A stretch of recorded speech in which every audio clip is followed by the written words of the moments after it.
Chegamos no capítulo 2. No capítulo 2 nós vamos ver que Paulo ele começa a tratar a respeito do assunto, né, da parousia, da segunda vinda do Messias, da segunda vinda de Cristo aqui. Bom, o que parece no versículo 2 é que existia alguns comentários, existia algumas coisas, algumas palavras, né, algumas conversas a respeito dessa segunda vinda de Cristo. Tanto é que no versículo 2 vai falar assim: a que não vos demovais ou removeis da vossa mente com facilidade, nem vos perturbeis, quer por espírito, quer por palavra, quer por epístola, como se procedesse de nós, supondo tenha chegado o dia do Senhor. Essa ideia do espírito está muito ligado a algumas possíveis declarações proféticas que poderiam estar acontecendo ali, relacionado então a essa segunda vinda de Cristo, né? O que parece que essas declarações proféticas não tinha qualquer ligação com a ação, com os atributos do Espírito Santo, porque Paulo vai precisar confrontar essa prática. Por palavras, o que parece também é que existiam alguns pregadores apocalípticos, talvez. Algumas pessoas preocupadas em falar sobre a segunda vinda de Cristo aqui e que não era Paulo e nenhum dos discípulos de Jesus. E vai falar por epístolas, ou seja, parece que estava chegando na igreja de Tessalônica também algumas epístolas. E alguns autores vão sugerir que talvez essas epístolas, como era comum na época, usarem até mesmo o nome de Paulo para escrevê-las, para dar mais importância, para dar mais severidade, então, a essas cartas. E alguns vão acreditar que essas epístolas estavam chegando com o nome de Paulo, né? Como se Paulo fosse o autor e tratando a respeito dessa segunda vinda de Cristo. E Paulo, então, vai precisar chamar a atenção deles, de que essas informações não faziam parte daquilo que Paulo acreditava e daquilo que Paulo ensinava. No versículo 3, nós vamos ver um termo chamado como apostasia. O que significa a palavra apostasia? Rebelião, abandono. E Paulo vai dizer que antes de que tudo isso acontecesse, era necessário que a apostasia viesse a acontecer. E era necessário então que fosse revelado o homem da iniquidade, o filho da perdição. E se nós lemos o contexto todo, antes de nós trabalharmos essa ideia, essa PD propriamente dita, é interessante nós lermos todo o contexto desse versículo, dessa passagem aqui. Bom, no 3 vai dizer assim: ninguém de nenhum modo vos engane, porque isso não acontecerá sem que primeiro venha a apostasia e seja revelado o homem da iniquidade, o filho da perdição, o qual se opõe e se levanta contra tudo que se chama Deus ou é objeto de culto, a ponto de assentar-se no santuário de Deus, algo muito importante de ser destacado, ostentando-se como se fosse o próprio Deus. Não vos recordais de que ainda convosco eu costumava dizer-vos estas coisas? E agora sabeis o que o detém, para que ele seja revelado somente em ocasião própria. Com efeito, o mistério da iniquidade já opera, e aguarda somente que seja afastado aquele que agora o detém. Bom, então vamos lá. Vamos tentar trabalhar aqui primeiramente quem poderia ser esse homem da iniquidade, ou quem algumas pessoas sugerem ou acreditam que fosse. Lembrando que o livro de 2 Tessalonicenses, assim como toda a Bíblia, ela não nos dá base para fazer afirmações com relação a esse homem da iniquidade. É verdade que Paulo ele vai dizer para a igreja que eles sabiam. Paulo já tinha falado a respeito disso tudo.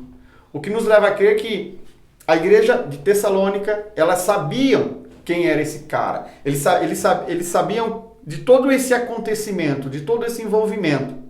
Embora nós hoje não temos esse contato, embora hoje a gente não tenha essa resposta A própria igreja de Tessalônica, eles tinham essa resposta. Bom, com relação a esse homem da iniquidade, é certo que não se pode afirmar se esse homem da iniquidade, ele seria uma pessoa, no literal, ou algo sobrenatural.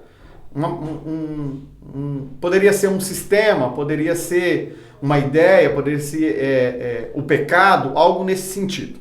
Bom, então a primeira possibilidade com relação ao homem da iniquidade, que esse homem, na verdade, ele seria uma ideia, ele seria um conceito relacionado ao pecado.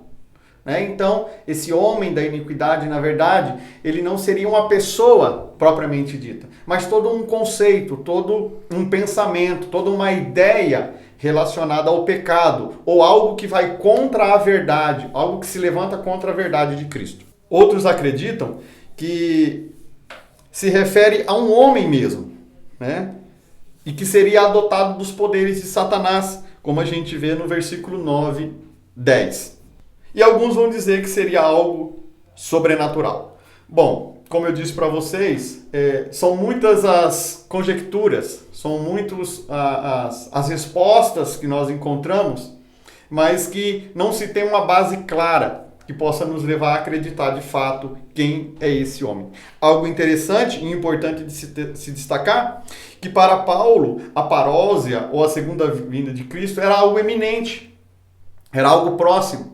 Tanto é que se você vai para 1 Coríntios 7, o versículo 25, 40, em especial o versículo 9, ali Paulo vai demonstrar que ele acreditava que essa segunda vinda de Cristo, essa volta de Cristo era algo eminente, era algo muito próximo, que possivelmente eles ali passariam por isso. Eles viveriam aquilo. Então isso é muito interessante para a gente se destacar, para ser destacado aqui. E nos ajudar então nesse pensamento de quem poderia ser esse homem da iniquidade.